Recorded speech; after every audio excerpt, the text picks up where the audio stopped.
Yes, आज हम पढ़ेंगे किशोरावस्था की ओर। क्या पढ़ेंगे बताओ? किशोरावस्था। अपन को सामान्यतः पता है, मतलब विकास की अलग अलग अवस्थाएं होती हैं।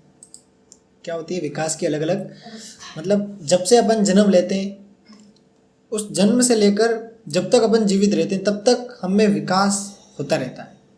ठीक है, ऐसे कह सकते हैं। तो यहाँ पर एक जो हमारे अवस्था है किशोरावस्था, उसकी ये बात कर रहा है। ठीक है, अब प्रीवियस लेसन में हमने बहुत सा इंपॉर्टेंट चीज़ें देखी थी, और वो अगर हमने अच्छे से समझ लिया तो इस लेसन को समझना कोई कठिन बात नहीं है। पहली बात इसमें दे रखी है, जितने भी जीव जंतु होते हैं वो एक निश्चित आयु तक पहुंच जाते हैं, उसके बाद वे क्या करते हैं बताओ? जनन की प्रक्रिया कर सकते हैं। जनन की प्रक्रिया मतलब हमने पहले लेसन में देखा था, अपने समान संतति उत्पन्न करना। उसको हम किस नाम से जानते हैं? जनन के नाम से। जनन दो प्रकार का होता है, लैंगिक और अलैंगिक। ये हमने पहले लेसन में देख लिया था। लैंगिक में क्या होता है? नर और मादा मिलकर क्या करते हैं बताओ? जनन की प्रक्रिया पूरी करते हैं। और अलैंगिक जो होता है उसमें हमने द्विखंडन और मुकुलन जैसी दो विधियां क्या कर ली थी? देख ली थी। क्लियर? बिल्कुल, यहाँ तक समझ गया कि नहीं? अब इस लेसन में क्या दे रखा है? इस लेसन में यह दे रखा है कि समय के साथ हमारे शरीर में क्या क्या परिवर्तन होते हैं, ये दे रखा है। क्लियर? बिल्कुल। कक्षा 6 में मानव जननांगों से संबंधित कुछ बिंदु थे। मैंने तो 6 में तेरे को पढ़ाया था नहीं, तो अब उनकी बात मैं करूँगा नहीं। और हार्मोन से संबंधित भी कुछ चीज़ें दे रखी है, यानी कि हमारे शरीर में बहुत से अलग अलग प्रकार के हार्मोन रिलीज होते हैं, उनके बारे में दे रखा है। ठीक है, अब सबसे पहला बिंदु दे रखा है वो है किशोरावस्था में यौवनारंभ, है ना? ये क्या होता है इसको समझ लेते हैं।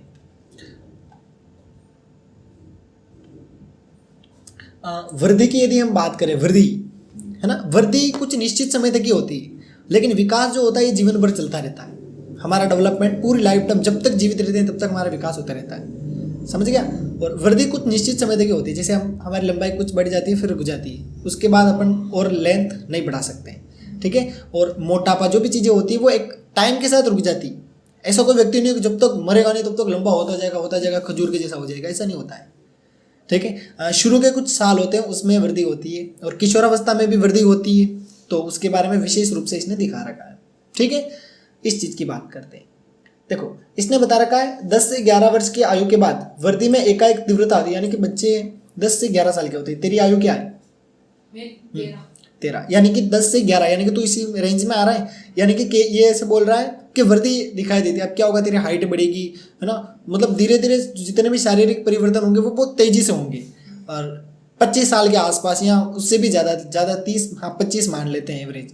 25 के बाद धीरे धीरे वृद्धि होने कम हो जाती है, फिर हाइट, ये जितनी भी चीज़ें हेल्थ वो नहीं बढ़ती, ऐसे कह सकते हैं। क्लियर? बिल्कुल। इस प्रकार हम इस चीज़ को क्या कर सकते हैं? समझ सकते हैं। यस। अब एक छोटी सी डेफिनेशन हमारे सामने, कोई प्रश्न पूछता है किशोरावस्था किसे कहते हैं, तो इसका उत्तर हमें बताना है, जीवन काल की वह अवधि जब शरीर में कई परिवर्तन होते हैं, इसके परिणाम स्वरूप जनन में परिपक्वता आती। क्लियर? बिल्कुल। उसको हम क्या कहते हैं? किशोरावस्था। यानी कि किशोरावस्था में हम तैयार हो जाते हैं, किसके लिए? जनन की प्रक्रिया करने के लिए। क्लियर? बिल्कुल। अब आयु के बारे में अगर कोई पूछता है तो हमें बताना है किशोरावस्था में जो आयु होती है वो 11 वर्ष से लेकर 18 अथवा 19 वर्ष तक की होती है। क्लियर? बिल्कुल। इस आयु में हम में सर्वाधिक वृद्धि होती है। अब बात करते हैं अपन अंग्रेजी में इस शब्द को क्या कहते हैं? अंग्रेजी में इसको बोलते हैं टीन्स। क्या बोलते हैं? टीन्स, यानी कि 13 to 18 या 19 एज। समझ गया? 13 to 19, यानी 13 से कहाँ तक? 18 या 19 वर्ष तक की आयु के बारे में बात कर रहा है। अब किशोर जितने भी होते हैं उनको अपन टीनेजर्स के नाम से जानते हैं। जितने भी किशोर होते हैं उनको इंग्लिश में क्या कहते हैं बताओ? टीनेजर। टीनेजर के नाम से यदि किसी को अपन जान रहे हैं तो उसकी एज तेरे को दिमाग में आ जानी चाहिए कि 13 से 18 वर्ष के बच्चों की बात कर रहा है। क्लियर? बिल्कुल। नेक्स्ट, अब यहाँ पे एक तो लड़कियाँ होती है और एक लड़के होते हैं, दोनों में डिफरेंस होते हैं। यहाँ पर ये ऐसे बोल रहा है कि लड़कियों में ये जो अवस्था होती है ये 2 वर्ष पहले स्टार्ट हो जाती है, जबकि लड़कों में थोड़ी सी लेट होती है। इसीलिए यहाँ पे इसने क्या बोला है? 13 वर्ष से 18 या 19 वर्ष बोल रखा है, तो लड़कियों में शायद 11 वर्ष से स्टार्ट हो सकती है, ऐसे अपन समझ सकते हैं। नेक्स्ट, जब ये किशोरावस्था का काल होता है इसमें मनुष्य के शरीर में कई परिवर्तन आते हैं, और इन परिवर्तन को हम यौवनारंभ का संकेत समझ सकते हैं, यानी कि यौवनारंभ शुरू हो चुका है, ऐसे समझते हैं। नेक्स्ट, इसमें होता क्या है? इसमें ये होता है लड़के एवं लड़कियां दोनों में जनन क्षमता का विकास होता है। किसका विकास होता है? जनन क्षमता का विकास होता है। और जनन की परिपक्वता हो जाती है, उसके बाद यौवनारंभ समाप्त हो जाता है। तो ये जितना भी प्रोसेस मैंने बताया कौन सी अवस्था का है बताओ? किशोरावस्था का है। याद रह जाएगा ये। सबसे काम की चीज अपन को क्या मिली बताओ? ये मिली किशोरावस्था की परिभाषा और इसकी आयु और टीनेजर से क्या होता है, सारी चीजें पता होना चाहिए। यौवनारंभ में होने वाले परिवर्तन कौन कौन से परिवर्तन होते हैं? सबसे पहली बात, लंबाई में वृद्धि होती है। किसमें वृद्धि होती है? लंबाई में। ठीक है, अस्थियां लंबी हो जाती है, हाथ पैरों की अस्थियां, हड्डियों की लंबाई, इन सब में वृद्धि हो जाती है, ऐसे कह सकते हैं। उसके अलावा दूसरा जो स्टेटमेंट इसने दे रखा है उसको ही देख लेते हैं अपन। कुछ क्रियाकलाप भी दे रखे हैं, ये ज्यादा काम के है नहीं। क्या दे रखा है इसमें? इसने दे रखा है, हाँ मतलब किसमें कितने प्रतिशत लंबाई बढ़ती है आयु के अनुसार। 18 वर्ष तक लड़के और लड़कियों दोनों में आयु 100% बढ़ जाती है, ऐसी कुछ इंडेक्स दे रखी है इसने। ठीक है, मतलब अलग अलग डिफरेंस होता है, ये दिखा रहा है। एक चार्ट बना रखा है, ये इसमें दिखा रहा है। नेक्स्ट, आगे एक ग्राफ भी इसने बना रखा है। ठीक है, जैसे जैसे उम्र बढ़ती है वैसे वैसे क्या होता है बताओ? लंबाई भी अपन की क्या हो जाती है? बढ़ जाती है। ठीक है, अब देखना काम की चीजें इस ग्राफ से मिली है अपन को। शुरू शुरू में लड़कियां लड़कों की अपेक्षा अधिक तीव्रता से क्या हो जाती है? बढ़ जाती है। लेकिन 18 वर्ष की आयु में दोनों की जो मतलब हाइट होती है वो लगभग बराबर हो जाती है, यानी कि जितनी भी ऊंचाई अधिकतम प्राप्त करनी कर लेते हैं। उसके बाद हाइट बहुत ही कम बढ़ती है, न के बराबर बढ़ती है, ऐसे कह सकते हैं। क्लियर बिल्कुल। अब यही चीज इसमें दे रखी है, इसके अलावा और कुछ है नहीं है। और देख लेते हैं।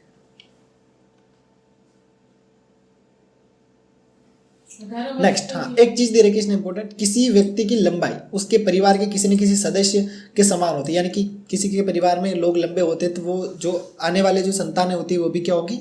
लंबी होगी, ऐसे कह सकते हैं। और ये मतलब जब भी जनन की प्रक्रिया होती है उसमें डीएनए सबसे महत्वपूर्ण रोल करता है, डीऑक्सी राइबोन्यूक्लिक अम्ल। ये डीएनए क्या करता है? आनुवंशिक गुणों को एक स्थान से दूसरे स्थान पर ले जाता है, यानी पापा में जो भी गुण है वो बेटे में क्या होते हैं? चले जाते हैं। तो ये डीएनए होता है, ये डिसाइड करता है कि क्या होना है। क्लियर, ऐसे कह सकते हैं।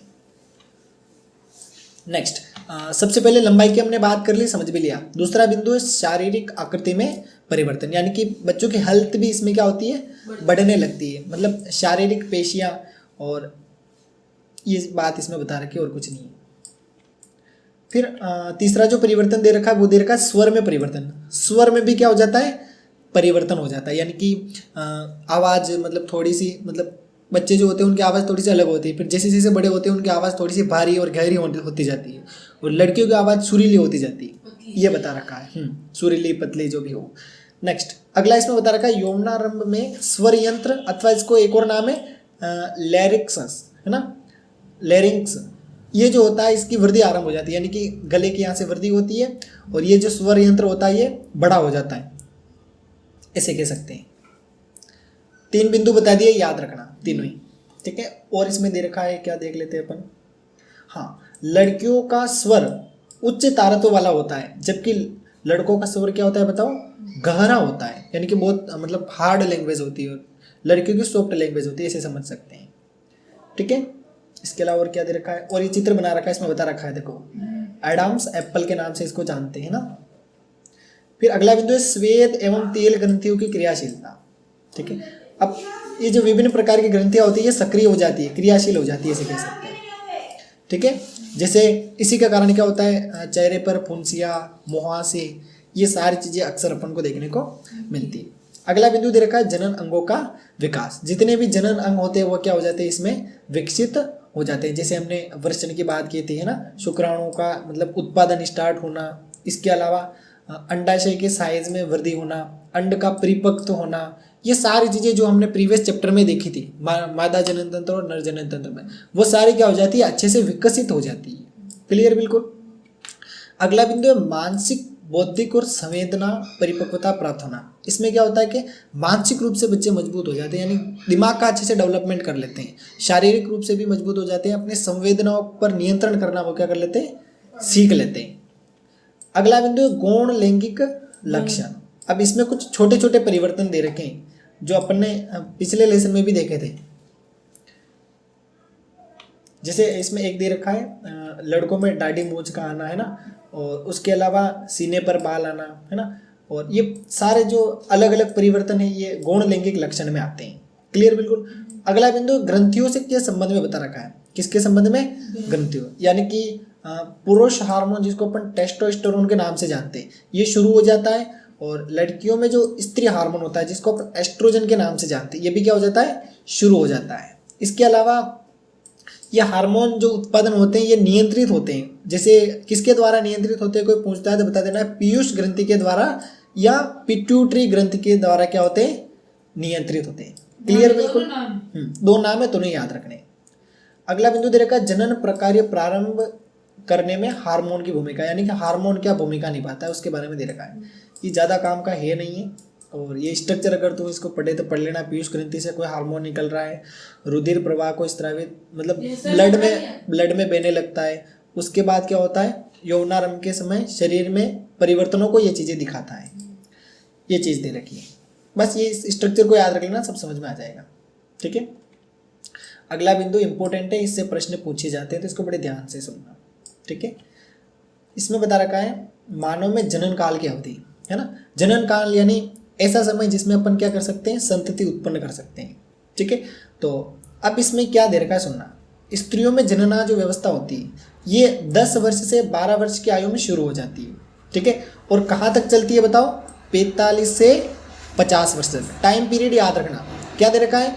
10-12 वर्ष की आयु से क्या हो जाती है?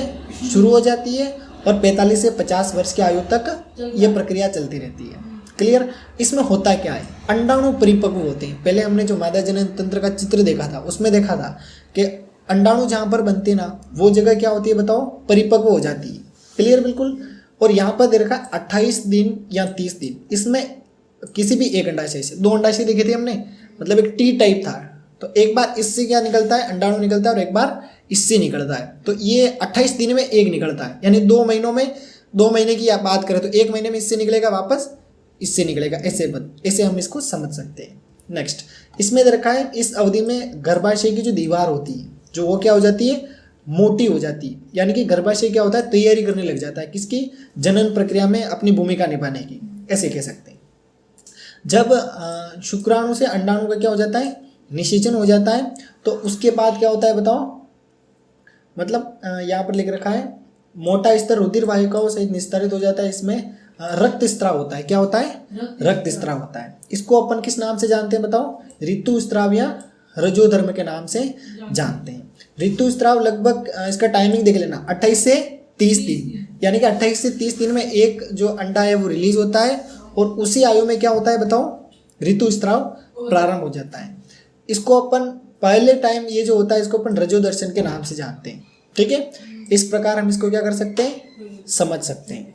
नेक्स्ट, अगला बिंदु सबसे ज़्यादा इंपॉर्टेंट है, इसको देख लेते हैं। अब इसमें कुछ हार्मोन्स का भी इंपॉर्टेंट रोल प्ले रहता है, उनको भी अपन इस प्रकार समझ सकते हैं। जैसे लिंग निर्धारण की प्रक्रिया, इसको समझ लेते हैं अपन। अब ये इंपॉर्टेंट है, ये स्ट्रक्चर तेरे को बनाना आना चाहिए। नेक्स्ट पेज पे दे रखा है क्या? कौन सा? एक स्ट्रक्चर दे रखा होगा मनुष्य में लिंग निर्धारण। हाँ नेक्स्ट, हाँ 7.4 पे आ जा। हाँ, ये मेरे को पूरा आता है। अब इसको समझ लेगा तो ये पूरी थ्योरी समझ में आएगी। देखना एक बार समझ लेना। 2 शुक्राणु दिख रहे हैं, एक क्या है X, दूसरा क्या है Y, और अंडाणु दिख रहे हैं 2, दोनों क्या है X और X। अब मेरे को ये बता, जब X वाला जो शुक्राणु है इस अंडाणु से मिलेगा तो क्या पैदा होगी? हमेशा लड़की या मादा। ठीक है। अब वापस देखना, X जो है ये क्या है? अंडाणु, इससे Y क्या मिलेगा? शुक्राणु, तो क्या पैदा होगा बताओ? लड़का। अब जब भी लड़का और लड़की किसी के जन्म लेता है तो ये कॉन्सेप्ट होता है। ठीक है। यानी कि शुक्राणु में 2 चीजें होती है, X भी होता है और Y भी होता है। अब ये शुक्राणु डिसाइड करता है कि लड़का होना या लड़की होनी। अब इस स्ट्रक्चर को भी तो याद रखना। ठीक है। नाम लिख सकता है कि इस प्रकार ये मिलते और X और Y के थ्रू इन चीजों को तू दिखा सकता है। क्लियर? बिल्कुल कि नहीं? अगला, लिंग हार्मोन के अतिरिक्त कुछ अन्य हार्मोन भी हमारे शरीर में होते हैं, अब उनकी बात कर रहा है। ठीक है। जैसे पीयूष ग्रंथि के बारे में दे रखा है। पीयूष ग्रंथि जो होती है इसके विभिन्न प्रकार के लगभग 13 प्रकार के हार्मोन निकलते हैं, अपने से कह सकते हैं। और यहाँ पर एक स्ट्रक्चर दिख रहा है व्यक्ति का।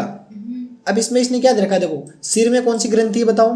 पीयूष ग्रंथि। गले में कौन सी है? थायराइड। और यहाँ पर कौन सी ग्रंथि है बताओ? एड्रिनल ग्रंथि। अग्नाशय ये भी एक ग्रंथि है ना। स्त्रियों में अंडाशय की स्थिति दिखा रखी है, और पुरुष में वृषण की स्थिति इसने क्या कर रखी है? दिखा रखी है। ये विभिन्न प्रकार की ग्रंथियां है। कभी कभी ऐसा चित्र भी पेपर वाला छाप देता है और नाम लिखने के लिए अपन को बोलता है, तो अपन को ये चीज़ आनी चाहिए। अब इंपॉर्टेंट चीज बता रहा हूँ, ध्यान देना। एक गाइटर नामक रोग होता है ना, जिसको अपन थायराइड ग्रंथि के नाम से जानते हैं। ये किसकी कमी से होता है? थायरोक्सिन के उत्पादन नहीं होता है तो उससे हो जाता है। गाइटर नामक रोग होता है ना। गाइटर नामक रोग किसको होता है बताओ? जिसको इस हार्मोन की कमी होती है। एक नीलोद में है एक लड़का, उसको हो रखा, उसका गला कभी कभी मतलब मोटा हो जाता है, फूल जाता है, गला फूल जाता है, या इससे संबंधित रोग होता है। जो सूजन आ जाती हाँ, बहुत ज़्यादा सूजन आ जाती है, मतलब इसके बराबर आ जाती है, बहुत ज़्यादा सूज जाता है। ठीक है, तो इस हार्मोन की कमी रह जाती है, उसके कारण होता है। ठीक है, अगला हार्मोन ये बोल रहा है इंसुलिन।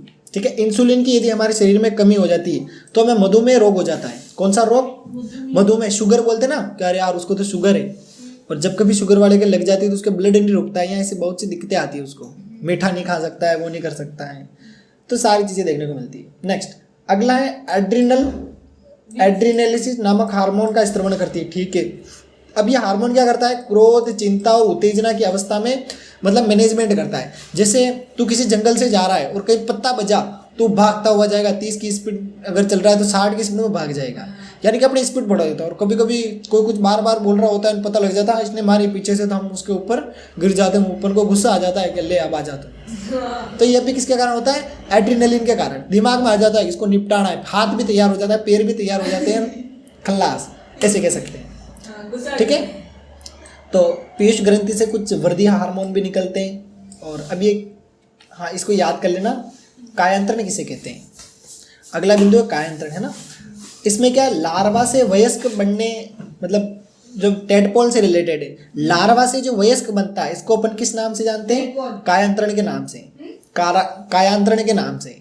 लार्वा से वयस्क बनता है ना, इसको अपन कायांतरण के नाम से जानते हैं। ठीक है, फिर हाँ ये इससे रिलेटेड दे रखा है। फिर बाकी कुछ, हाँ, किशोर की पोषण की आवश्यकता, यानी कि जो भी किशोर होते हैं उनको क्या क्या खाना चाहिए। तो उनमें वृद्धि और विकास सर्वाधिक होता है ना इस समय, तो उन्हें खाने पीने का अच्छे से ध्यान रखना चाहिए। भोजन में उनको प्रोटीन लेना चाहिए, कार्बोहाइड्रेट, वसा, विटामिन, खनिज, ये सारी चीज़ें उसको अपने भोजन में लेनी चाहिए। जैसे वो रोटी, चावल, दाल, सब्जियाँ उसको ज़्यादा से ज़्यादा खाने चाहिए। तो ये सारी चीज़ें बड़ी ध्यान रखना, क्योंकि और देर का है, लोहा तत्व अधिक मात्रा में चाहिए, तो उसके लिए अपन को पत्तीदार सब्जियां, गुड़, मांस तो नहीं खाना है, संतरा, आंवला, ये सारी चीज़ें खानी है। नॉनवेज वाले होते हैं वो तो मांस खाते हैं, उनको अपन नहीं रोक सकते हैं। ठीक है, बस ये कुछ चीज़ें दे रखी है। अगला है व्यक्तिगत स्वच्छता। सीधी सी बात है, रोज नहाओ। रोज नहीं नहा सकते हो कोई बात नहीं, एक दिन छोड़ के एक दिन नहाओ, और हमेशा मसल के अच्छे से नहाओ, बिल्कुल व्यवस्थित। ठीक है, और ताकि हम क्या नहीं होवे, बीमार नहीं होवे। ठीक है, और जैसे एक और चीज़ दे रखी है, जैसे ऋतुस्राव जो होता है ना, इसमें क्या करते हैं अपन, सैनिटरी नैपकिन, जैसे सरकार की एक योजना भी है, इससे रिलेटेड भी अपन को पूछा जा सकता है, ये भी अपन को पता होना चाहिए।